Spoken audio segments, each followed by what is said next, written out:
shirkan aan maanta isugu nimid meeshan wuxuu ku saabsan yahay laba qodob. qodob waa baahidii hiiraan oo u aaday xamar. saddexdii qodob oo xamar u tagay oo aan dawladda kala soo hadlay, saddexdii qodobba waa la aqbalay. waa aeroboorka, waa biyo la cabo, waa biyo xirayn. saddexdaa qodob waxa ugu adag biyo xiraynka. biyaha la cabo waxaa samaynaya akwadootada dawladda talyaaniga. aeroboorka waxaa samaynayo dawladda talyaaniga. markaan idin leeyahay dawladda talyaaniga, broseesku wuxuu marayaa dawladda Soomaaliya iyo dawladda talyaaniga weyn. qodobka saddexaad oo biyo xiraynka waa laba qayb. qayb waxaa bixinayo dawladda talyaaniga, qaybna waxaa bixinayo World Bank.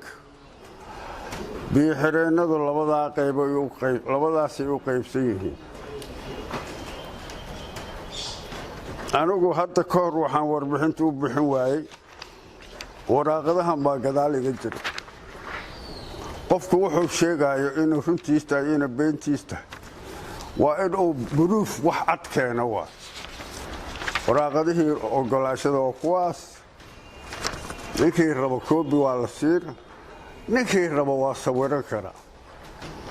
in wixii aan xamar u tagay oo ku saabsanay gobolkan inay dawladdu aqbasho. warqadan waxaa laga qoray xafiiska prime ministerka.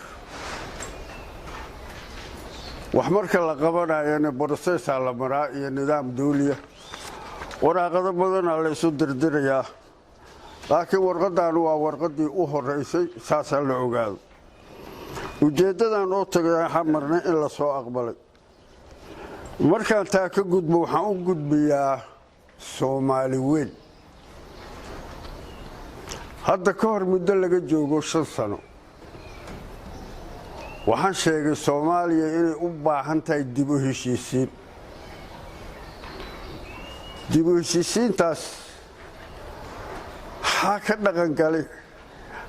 dhaqangeli waayo. hiiraan aanu ka dhammaan weyn. Soomaali weyn inaan u gudubnana qorshahaynu wuu ahaa. hadda waxaa jiro salaadiin ka hadashay magaalada Hargeysa. haddii aanu nahay duubabkii reer hiiraan amaba reer hiiraan shacab iyo duub isku daro, waa soo dhawaynaynaa arrintaas. in laga howlgalo Soomaali inay dib shaqo u bilowdo oo Soomaali weyn ay heshiiso waa lagama maarmaan. dhibaato fara badanaa dalkaanu soo maray. su-aasha imaanaysa waxaa waaye waa labo. wal dadkan dhibaato ma loo celiyaa oo dhibaato maa u dhiman, mase waa laga gudbaayo wax masaalaxa la isku dayaa in la gaaro. soo dhaweynta salaadiinta waanu ogolnahay, waa soo dhaweynaynaa, waa aqbalnay. wixii Soomaali u maslaxada reer hiiraan haddaan nahay waa ogolnahay. su-aalaa ka soo baxaysa meeshaa. su-aasha soo baxaysa maxay tahay? waxaa jira dastuurka, waxaa la yidhi 4.5. haddii dastuurkeennu oo qabyaalad sheegaa oo qabyaalad ka hadlaa, dastuurkii 4.5 oo qabiil ku salaysan yahay, qabiilkii ma la diidi karaa base waa la qaadan? waa su-aal Soomaali weyn dhex taalla.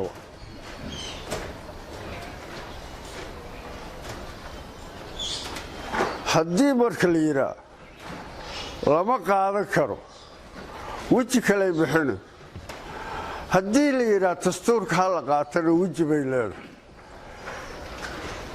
labada weji kala qaad marka wardigu heshiisiyaa ku shaqale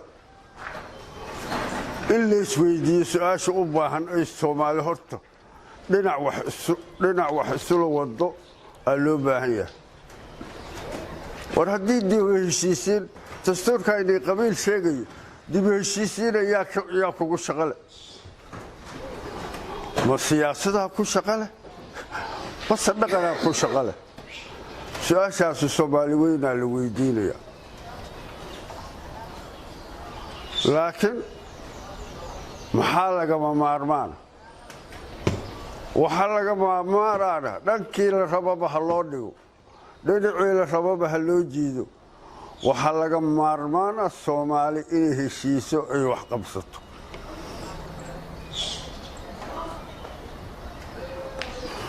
su'aashu bal heli karaa bas lama heli karo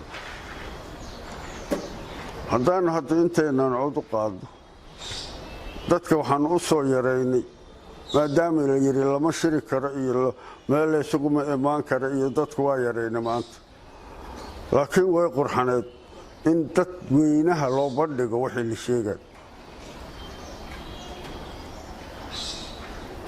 waxaa la idinka rabaa marka waxay Soomaali ku heshiin lahayd iyo dariiqii la mari lahay iyo fikirkiina in la helo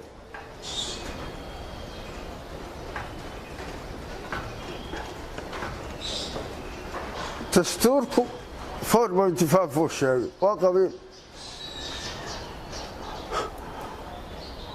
dib u heshiisiinna waa la sheegay waayo dariiqeen marayna